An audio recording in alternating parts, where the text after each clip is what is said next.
राखी बनवाऊंगा।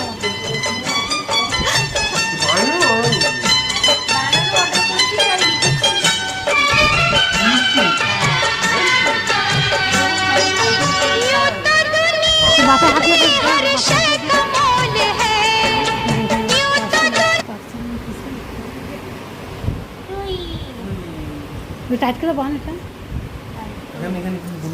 এই তো পড়ে যাচ্ছে তো লুজ 50 টাকা নিয়ে আসবো আমি দোকান থেকে ভুলে গেছে রাখি পড়া নিয়ে আগের দিন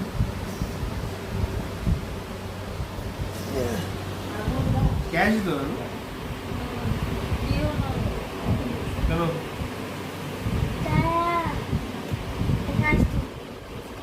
ও গিফট তো দিতেছে